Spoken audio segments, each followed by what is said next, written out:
অন্তর্বর্তীকালীন সরকারের প্রধানকে আমি অনুরোধ করব, আপনার ভয় পাওয়ার কিছু নেই, অরিড হওয়ার কিছু নেই। আপনি 4 তারিখে সমস্ত দেশের বিরোধী দল এবং সমস্ত দলকে আপনি আহ্বান জানিয়েছিলেন, প্রধান উপদেষ্টার ডাকে সাড়া দিয়ে ফ্যাসিবাদ বিরোধী আন্দোলনের শরিক সমস্ত দল, ইসলামপন্থী ডান বাম সবাই আপনার পাশে গিয়ে দাঁড়িয়ে প্রমাণ করেছে। সারা দুনিয়া দেখেছে যে আপনার পাশে বাংলাদেশ আছে। বলে কেন আপনি ভয় করবেন? আপনি শক্ত হন, দৃঢ় হন। প্রশাসনের অভ্যন্তরে লুকিয়ে থাকা ফ্যাসিবাদের দোষরদেরকে বিদায় করে দিয়ে পরিচ্ছন্ন প্রশাসন করে নির্বাচনের দিকে আপনি চলে যান। জনগণ আপনার পাশে থাকবে। আসসালামু আলাইকুম ওয়া রাহমাতুল্লাহি ওয়া বারাকাতুহু।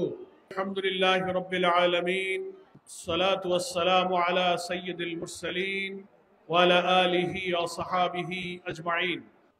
নিষ্ঠুর নির্যাতন, হত্যা, মানবতা রক্তক্ষরণ যার প্রতিদিনের নিত্যদিনের কাজ ছিল, সেই আওয়ামী দুঃশাসনের কালো রাত পার করে আজ 2024 সালের এই ডিসেম্বরে এই পল্টন থানার কর্মী সম্মেলনে আমাদেরকে প্রকাশ্য ময়দানে উপস্থিত হওয়ার তৌফিক দান করেছেন। সেই দয়াময় রব্বুল আলামিনের দরবারে আমরা সবাই আসুন হৃদয়ের সবটুকু তৃপ্তি দিয়ে শুকর আদায় করি আলহামদুলিল্লাহ। 5 আগস্টের এই ছাত্র গণ অভ্যুত্থানের ঘটনা যদি না ঘটতো তাহলে আজকে কি আমরা এখানে একত্রিত হতে পারতাম? এ মহান রবের একটা মেহেরবানি এবং করুণা, কি বলেন ঠিক কিনা?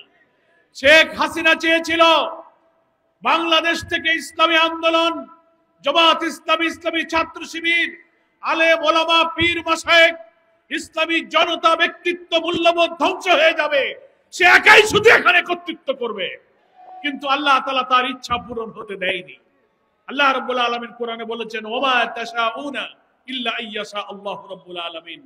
তোমাদের কোন ইচ্ছাই পূরণ হয় না যদি আল্লাহ তাআলা তা ইচ্ছা না করেন। কি বলেন ঠিক কিনা? শেখ হাসিনা, তুমি সমস্ত খুন, গুম, হত্যা, সন্ত্রাস, ক্রসফায়ার, রিমান্ড, নির্যাতন এবং হাজার হাজার ছাত্র জনতার রক্তে তোমার হাত রঞ্জিত। তুমি জুলুম অত্যাচারের মাস্টারমাইন্ড। তোমার ইচ্ছা আল্লাহ পূরণ করেন নাই। তুমি চেয়েছিলে জামাত নিষিদ্ধ হয়ে যাক, শিবির নিষিদ্ধ হয়ে যাক। আল্লাহর ইচ্ছা ছিল তুমি এই বাংলার মাটিতে নিষিদ্ধ হয়ে যাবে। আল্লাহ তাই করেছে। আমি আজকে সেই দয়াময় আল্লাহ তাআলার কাছে শুকরিয়া আদায় করে দুটি কথা আপনাদের খেদমতে আল্লাহ তাআলা তৌফিক দিলে বলতে চাই। সেই কথা বলতে যখন দাঁড়িয়েছি তখন আমার স্মৃতিতে, আমার হৃদয়ে একটা আবেগ তৈরি হয়েছে। আজকে শহীদ আব্দুল কাদের মোল্লার শাহাদাত বার্ষিকীর দিন। আমাদের প্রিয় শহীদ আব্দুল কাদের মোল্লা এই যুগের ইসলামী আন্দোলনের কর্মীদের চেতনার উৎস। অন্যায়ভাবে শাহবাগীদের মিথ্যাচার এবং অন্যায় আন্দোলনের ঘৃণ্য প্রচেষ্টার কাছে আদালত নথি স্বীকার করে অন্যায়ভাবে আদালতের সকল নিয়ম বিধি লঙ্ঘন করে তাকে ফাঁসিতে ঝুলিয়ে হত্যা করেছিল। আব্দুল কাদের মোল্লা আমাদের স্মৃতিতে এক অবিস্মরণীয় চেতনার নাম। আগের শতাব্দীতে বিশ্ব ইসলামী আন্দোলনের এক মহান শহীদ সৈয়দ কুতুবকে আমরা স্মরণ করি। মিশরের ইখওয়ানুল মুসলিমিনের এই মহান নেতাকে ফাঁসিতে ঝুলিয়ে হত্যা করেছিল। সে যুগের শিক্ষিত যুবকদের জন্য সৈয়দ কুতুব ছিল শহীদ হওয়ার, আন্দোলনে জীবন দেওয়ার একটা জ্বলন্ত প্রেরণার উৎস। তার দীর্ঘ যুগ পেরিয়ে আব্দুল কাদের মোল্লাকে এই যুগের তরুণ প্রজন্মের মধ্যে যেভাবে শহীদ করা হয়েছে, আমরা হিসাব করলে দেখতে পাই আধুনিক শিক্ষিত প্রজন্মের মাঝে আব্দুল কাদের মোল্লা হচ্ছে এ যুগের সৈয়দ কুতুবের উত্তরসূরি। আমরা আজকে ঘৃণার সাথে বলতে চাই, মিথ্যা এবং অন্যায়ভাবে ট্রাইব্যুনাল বানিয়ে আমাদের আব্দুল কাদের মোল্লাকে যে ফাঁসি দেওয়া হয়েছিল, আপনারা সেই বিচারের সময় নিশ্চয়ই লক্ষ্য করেছিলেন দুনিয়ার কোন বিচার ব্যবস্থায় এই নিয়ম নাই। হাইকোর্ট তাকে যাবজ্জীবন দিয়েছিল। ইন্টারন্যাশনাল ক্রাইম ট্রাইব্যুনাল অ্যাক্টে প্রসিকিউশনের পক্ষ থেকে সাজার বিরুদ্ধে আপিল করার কোনো বিধান ছিল না। তথাকথিত গণজাগরণ মঞ্চ বানিয়ে এই খুনির মাস্টারমাইন্ড পার্লামেন্টে দাঁড়িয়ে বলল, গণজাগরণ মঞ্চে যারা আন্দোলন করছে আমি তাদের সাথে একমত, আমার দেহটা পার্লামেন্টে, মনটা হচ্ছে শাহবাগের জাগরণ মঞ্চে। ধিক্কার জানাই একটা দেশের প্রধানমন্ত্রী আইন বহির্ভূত একটি সমাবেশের প্রতি সমর্থন জানিয়ে প্রসিকিউশনকে ফাঁসি আদেশ দেওয়ার জন্য, সাজা বাড়াবার জন্য নতুন আইন তৈরি করে তারপর তাকে আপিল করে তাকে ফাঁসির ব্যবস্থা করা হয়েছে। সমস্ত আন্তর্জাতিক বিচারের ট্রাইব্যুনালের স্ট্যান্ডার্ডে এই নজির বিশ্বের ইতিহাসে বিরল, যে একটা চলমান বিচারকে থামিয়ে দিয়ে তাকে ফাঁসি দেওয়ার জন্য আইন বদলানো হয়েছে। আমি মনে করি আজকে তত্ত্বাবধায়ক নয়, আজকে অন্তর্বর্তীকালীন সরকার যারা ক্ষমতায় আছেন, আপনারা জুলাই আগস্টের গণ অভ্যুত্থানে যারা জীবন দিয়েছে, মিথ্যা মামলার শিকার হয়েছে, তাদের পাশে দাঁড়িয়েছেন, মিথ্যা মামলা প্রত্যাহার করছেন। কিন্তু আজকে কাদের মোল্লা, মৌলানা নিজামী, সাইদি, আলী হাসান মুজাহিদ, কামরুজ্জামান, মীর কাসেম আলীদেরকে একইভাবে যে জুলুম করে হত্যা করা হয়েছে, এরাও তো পতিত স্বৈরাচারের বিরুদ্ধে সংগ্রামী ছিল। তারা তো আজকে এই স্বাধীন বাংলাদেশ দেখে যেতে পারেনি। আমরা হয় জেল থেকে জামিন পেলাম, আহতরা হয়তো চিকিৎসার সুযোগ পাবে, শহীদরা হয়তো দুনিয়ায় মর্যাদা পাবে, আল্লাহর কাছে জান্নাত পাবে।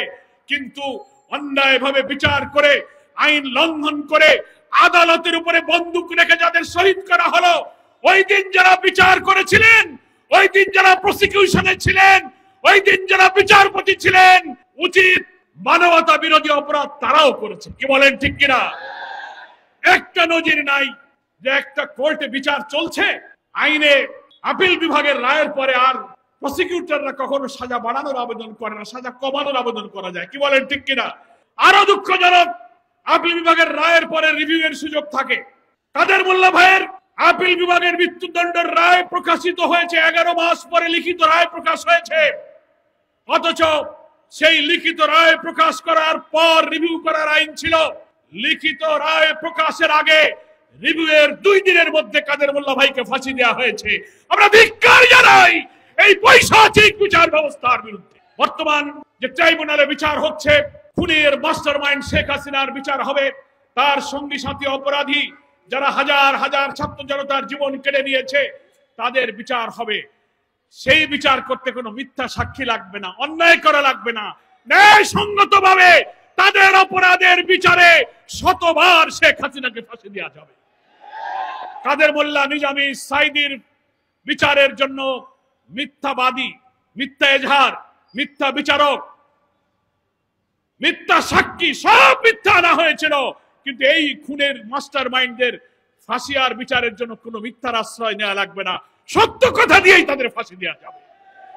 বিচারকদেরকে আমি সেই কথা স্মরণ করিয়ে দিয়ে বলবো, যদি আপনারা পারেন, ন্যায় বিচারক হয়ে থাকেন, অন্যায়ভাবে আদালতের বিধান লঙ্ঘন করে আমাদের চেতনার, আবেগের, শাহাদাতের, প্রেরণার উৎস কাদের মোল্লাকে যারা ফাঁসি দিয়েছে, ওই বিচারক, ওই প্রসিকিউটর, ওই সময় যারা ক্ষমতায় ছিলেন, জাগরণ মঞ্চের যারা নায়ক, একটা সরকার থাকতে শাহবাগ আরেকটা সরকার বসিয়ে যারা এই জুলুম করেছেন, তাদেরকেও বিচারের আওতায় আনার জন্য আমি আহ্বান জানাই।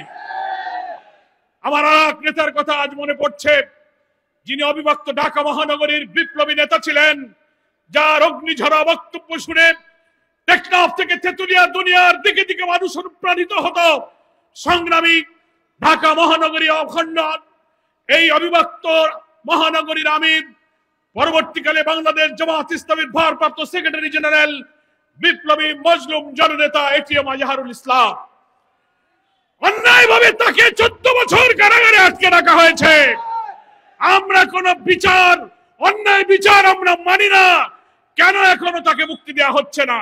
অবিলম্বে আইনি প্রক্রিয়ায় আমরা যেমন অন্যায় মামলার বিরুদ্ধে আবেদন করছি, এই মামলা অন্যায়ভাবে করা হয়েছিল, আপনারা তাকে অবিলম্বে কারাগার থেকে মুক্তি দিন।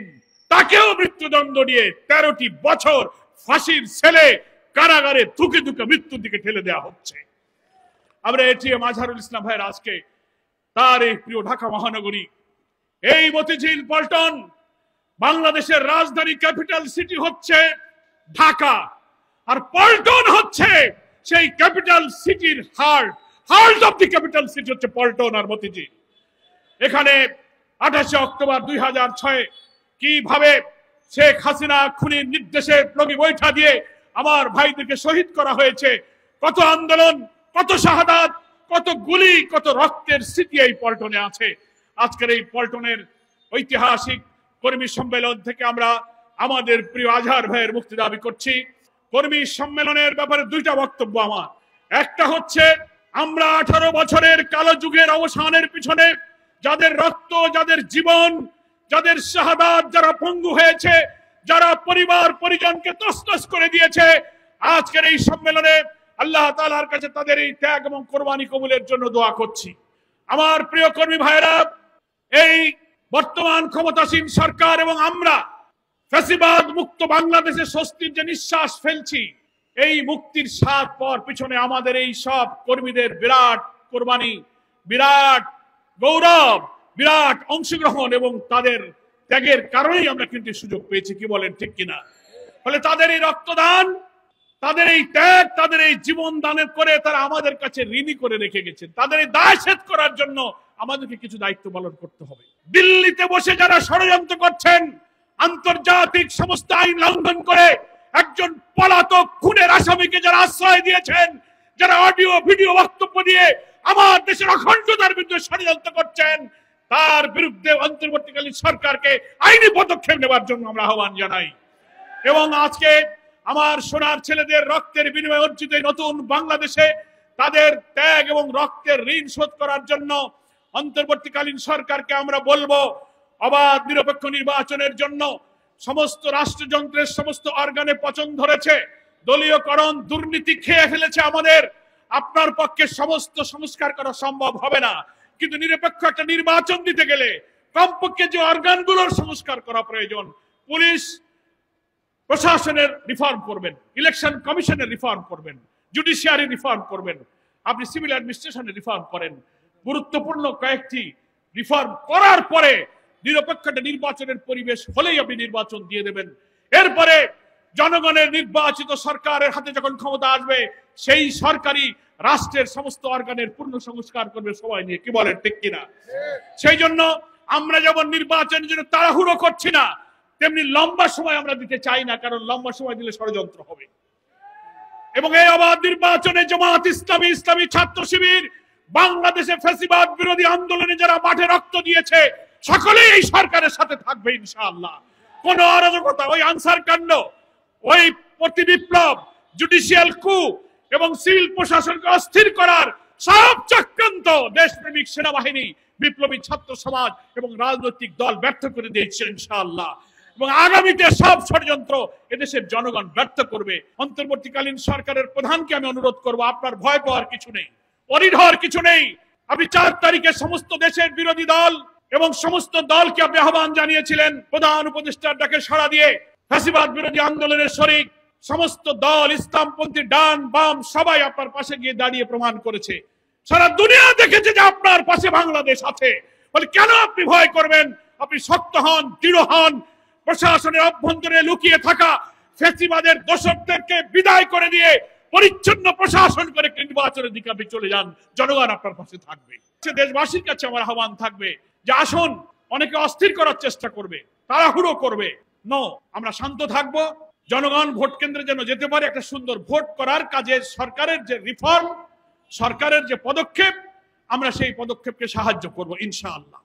কর্মী ভাইদের জন্য আমার মেসেজ এবং বক্তব্য হলো, এই রক্তের ঋণ, এই রক্তের দায় শোধ করার জন্য জামাত ইসলামীর কর্মীকেই বাংলাদেশে মুখ্য ভূমিকা পালন করতে হবে, অন্য কেউ করে দেবে না। কারণ বাংলাদেশের সবচেয়ে মজলুম হচ্ছে জামাত ইসলামী, সবচেয়ে বেশি রক্ত দিয়েছে জামাত ইসলামী, সবচেয়ে শহীদ হয়েছে শিবির এবং জামাত। ফলে এই বাংলাদেশে নতুন রাষ্ট্র বিনির্মাণের জন্য জামাত শিবিরকে ঐতিহাসিক দায়িত্ব পালন করতে হবে। আমার প্রিয় ভাইরা, সেই জন্য আমাদের নিজেদের মান বাড়াতে হবে। শুধু স্লোগান আমরা দেব আমাদের জীবনের ঐতিহ্য ধরে রাখার জন্য, কিন্তু আমাদের মান বাড়াতে হবে। যার জন্য এই আন্দোলনে এসেছি, যার কাছে আমরা মুক্তি চাই, যার খুশি চাই, যার কাছে নাজাত চাই, সেই মহান আল্লাহর সাথে আমাদের সম্পর্ক গভীর করতে হবে। 5 ওয়াক্ত নামাজ খুশুখুজুর সাথে পড়া, যা পড়বো তা বুঝে নামাজের তেলাওয়াতের অর্থের সাথে নিজের জীবনকে মিলিয়ে দেওয়া, কোরআন বোঝা, অর্থ সহ পড়া, তেলাওয়াত করা, কোরআনের আলোকের সমাজ, পরিবার এবং জীবন গড়ার চেষ্টা করা, এবং বেশি বেশি ইনফাক এবং আর্থিক কোরবানির মধ্য দিয়ে নিজের জীবনকে, আমি যে শুধু আল্লাহর জন্যই কাজ করছি, আর কারো খুশি আমি চাই না, এটাই শুধু নিরিবিলি সালাতের মাধ্যমে, কোরআনের সাথে সম্পর্ক করার মধ্য দিয়ে, সিরাতের সাথে সম্পর্কের মধ্য দিয়ে আল্লাহর সাথে সম্পর্ক গভীর করা যায়। আর ইসলামী আন্দোলনের কর্মী হিসেবে আমার জীবন এবং চরিত্র এবং কর্ম, আমি মুখে যা বলবো, আমার জীবনের দিকে তাকিয়েও মানুষ যেন ইসলামের সেই সন্ধানটা খুঁজে পায়। আমার ব্যবসা বাণিজ্য, আমার চাকরি, আমার পরিবার, আমার মুআমালাত, আমার অফিস, আমার কলিগ, আমার হাঁটা দেখে, রাস্তা দেখে, লেনদেন দেখে, ব্যবসা দেখে, আমার বাড়িওয়ালা, ভাড়াটিয়া, বন্ধু সকলে আমাকে দেখে বুঝবে দিস ইজ ইসলাম। উনি জামাত ইসলামী করেন, উনি শিবির করেন, তার চরিত্রের দিকে তাকালে ইসলামকে খুঁজে পাওয়া যায়। ইসলামের সৌন্দর্য, ইসলামের বিউটি, ইসলামিক ওয়েলফেয়ার স্টেটের যে কথা আমরা মুখে বলি, আমাদের আচার আচরণের জন্য ইসলামের সেই বিউটি, সেই সৌন্দর্য মানুষ যেন দেখতে পারে। চরিত্র এবং কাজ দুটার সাথে কথা আর কাজের মিল ঘটিয়ে বাংলাদেশের মানুষের অন্তরে ইসলামের ভিত্তিকে মজবুত করার দায়িত্ব হচ্ছে জামাত শিবিরের কর্মীদের। মুখে ইসলামের কথা বললে আর কাজে যদি দেখে যে এই লোক নামাজের দাওয়াত দেয়, পর্দার কথা বলে, হালাল রুজির কথা বলে, নিজে কিন্তু আকাম করে, এই দাওয়াত কি কেউ কবুল করবে? নো। কথা আর কাজের মিল প্রমাণ করে দেখাতে হবে আমরা যে ইসলামের কথা বলি, এই ইসলামের সাথে আমাদের চরিত্রের এবং কথার মিল আছে। ইসলাম প্রতিষ্ঠিত হলে বাংলাদেশে ক্ষুধা দারিদ্র দূর হবে, নিরান্ন অন্নহীন বস্ত্রহীন মানুষের কান্না থাকবে না, মানুষ সোশ্যাল জাস্টিস পাবে, তার উপরে অন্যায় করা হবে না, আদালত, সুবিচার, ন্যায়পরায়ণতা, সুখ দুঃখ সব ভাগ করে একটি কল্যাণ রাষ্ট্র, যেটা মুক্তিযুদ্ধের চেতনায় বলা হয়েছিল সাম্য, মানবিক মর্যাদা এবং সামাজিক ন্যায় বিচার, এটা শুধুমাত্র একটি কল্যাণ রাষ্ট্র গঠনের মধ্য দিয়েই ইসলামী আদর্শের ভিত্তিতে কায়েম করা সম্ভব ইনশাআল্লাহ। এজন্যই জামাত শিবিরের কর্মীদেরকে স্লোগান, রাজপথে আমরা যেমন থাকবো, জনগণকে এই সাথে যেমন রাখবো, তেমনি ইসলামকে নিজের জীবনে ধারণ করে ইসলামের মডেল সাক্ষী হয়ে আমরা মানুষকে ইসলামের দিকে জনমত আকৃষ্ট করব। তাহলেই ইনশাআল্লাহ আগামী জাতীয় নির্বাচনে জনমত ইসলামের অনুকূলে ইনশাআল্লাহ আসবে। আওয়ামী লীগকে বিদায় করতে গেলে নির্বাচনের রাজনীতিতে একটি জাতীয় ঐক্যের কৌশলের মধ্য দিয়েই, ফ্যাসিবাদ বিরোধী সকল দলের ঐক্যের মধ্য দিয়ে নির্বাচনের এই ময়দান থেকে আওয়ামী লীগকে বিদায় করতে হবে গণতন্ত্রের পদ্ধতি। আসুন আমরা সেই জাতীয় ঐক্যের পথে সকল রাজনৈতিক দলের প্রতি আহ্বান জানাই। জাতীয় ঐক্যের অনেক কৌশল, অনেক পন্থা আছে যা অবলম্বন করে আমরা এই ভোটের মাধ্যমেই বাংলাদেশে আওয়ামী লীগের রাজনৈতিক কবর আমরা রচনা করতে পারি ইনশাআল্লাহ। সেদিকে বাংলাদেশ এগিয়ে যাবে। এই নিউ ডাইমেনশনের এই অভিযাত্রায় জামাত ইসলামী, ইসলামী ছাত্র শিবির তার পাশে থাকবে। সুধীবৃন্দকে ধন্যবাদ জানিয়ে সাংবাদিক বন্ধু এবং দেশপ্রেমিক জনগণ, সেনাবাহিনী, এই ক্লান্ত শ্রান্ত 15 বছরের জুলুমে যারা মজলুম জাতির পাশে এসে দাঁড়িয়েছেন, জামাত ইসলামীর পক্ষ থেকে তাদেরকে ধন্যবাদ জানিয়ে আজকের এই কর্মী সম্মেলনে দুটো কথা বলার জন্য আল্লাহ পাক তৌফিক দিলেন, সেজন্য আল্লাহর কাছে শুকরিয়া আদায় করে আমার বক্তব্য শেষ করছি। ওমা তৌফিক ইল্লা বিল্লাহ, হাযা মা ইনদি ওয়াল ইলমু ইনদাল্লাহ, আলাইহি তাওয়াক্কালতু ওয়া ইলাইহি উনীব। আসসালামু আলাইকুম ওয়া রাহমাতুল্লাহি ওয়া বারাকাতুহু।